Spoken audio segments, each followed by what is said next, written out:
नमस्कार. चला तर आज आपण टेस्टी अशी मस्त घरच्या घरी पावभाजी तयार करणार आहोत.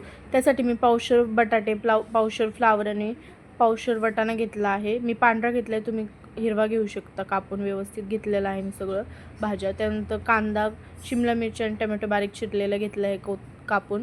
त्यासोबत 3 टमाट्याची प्युरी, छोट्या साईजचे टमाटे होते, अद्रक लसूण ठेचलेले, बटर, जिरे आणि मसाल्यामध्ये मिरची पावडर, काश्मीरी मिरची पावडर, हळद, मीठ आणि पावभाजी मसाला घेतला आहे आणि तेल घेतलेलं आहे मी.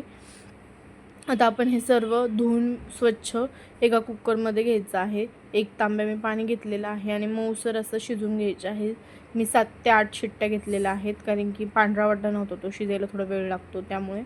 आता मऊ शिजल्यानंतर आपण पाणी वेगळं आणि भाज्या वेगळ्या करून घ्यायच्या आहेत, कारण की काय होतं त्यातच मिक्स करायला गेलो होतो तर व्यवस्थित आपल्या मॅशरनी मॅश नाही होत. आता आपण मॅशरच्या साहाय्याने व्यवस्थित त्याला मॅश करून घ्यायचं आहे. छान असं अगदी बारीक आपण मॅश करायचं आहे आणि आपली पावभाजी खूप छान होते घरची. नक्की एकदा घरी करून बघा. आता गॅस चालू करून आपण त्यावर कढई ठेवायची आहे. कढई गरम झाल्यानंतर आपण 7 ते 8 चमचे तेल घेतलेलं आहे, छोटे चमचे. आता आपण ते तेल टाकून घ्यायचं आहे. त्यामध्ये 1 चमचा आपण बटर टाकायचं आहे, थोडंसं जिरं टाकायचं आहे.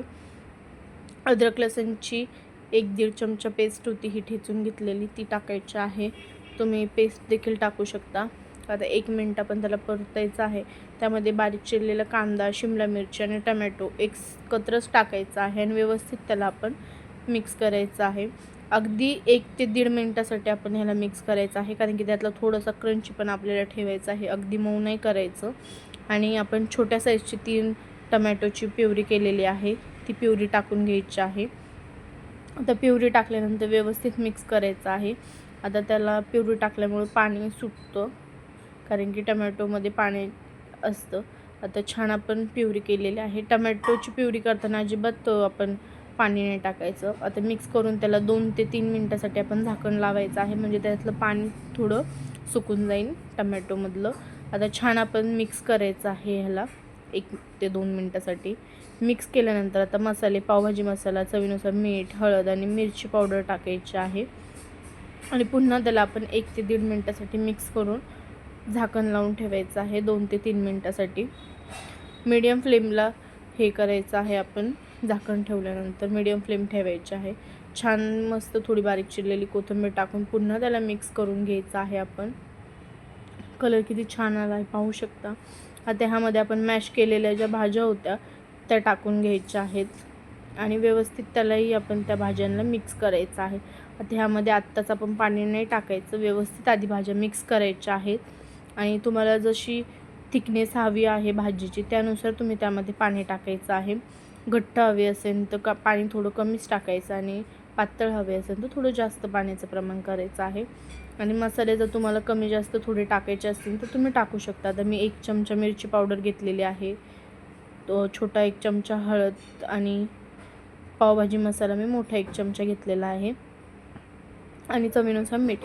आता व्यवस्थित आपण पुन्हा मॅशरच्या साहाय्याने त्याला मॅश करायचं आहे आणि आपण हे भाज्यांचं शिजलेलं जे पाणी होतं उरलेलं ते टाकलं आहे मी आणि पुन्हा त्याला व्यवस्थित आपण आता मिक्स करायचं आहे. छानपैकी आपण त्याला मिक्स करायचं आहे व्यवस्थित.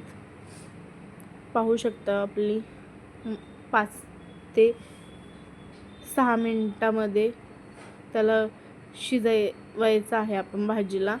आणि आता वरतून मी 1 चमचा काश्मीरी लाल मिरची पावडर कलरसाठी आणि छोटा चमचा मी पावभाजी मसाला टाकला आहे. वरतून पावभाजी मसाला पण टाकायचा आणि फोडणीलासुद्धा टाकायचा. वरतून टाकल्यावर आणखीन पावभाजीची टेस्ट वाढते. आणि भाजी आपण आता 5 ते 6 मिनिटासाठी व्यवस्थित शिजून उकळून घ्यायची आहे. आता मी मीडियम थिकनेस ठेवली आहे, जास्त पातळ पण नाही जास्त घट्ट पण नाही. आणि व्यवस्थित आपण भाजी मिक्स करून घ्यायची आहे. 5 ते 6 मिनिटं भाजी शिजल्यानंतर त्यामध्ये थोडी कोथिंबीर वरतून आपण टाकायची आहे आणि छान अशी मस्त आपण भाजी परत 2-3 मिनिटासाठी शिजवायची आहे.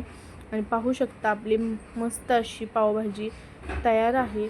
घरच्या घरी आपण पावभाजी करायची आहे. लिंबू, कांदा, कोथिंबीर आणि बटरसोबत सर्व करायची आहे आणि पावसोबत. खूप छान होते पावभाजी. आवडल्यास लाईक करा आणि आपल्या चॅनलला सबस्क्राईब केलं नसेल तर सबस्क्राईब